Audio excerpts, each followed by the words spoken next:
bond angle. This is another property which is associated with the covalent bonds.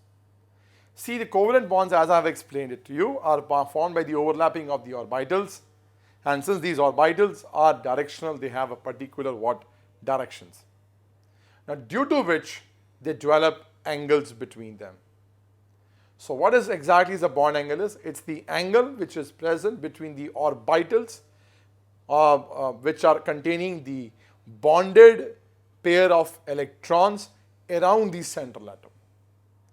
So, if this is the carbon atom we have in the methane molecule, and these lines indicates the covalently bonded pair of electrons which carbon is having with the 4 hydrogen atoms, then this angle between this hydrogen, carbon and hydrogen, or this angle, these angles and these angles, these all angles are called your bond angles.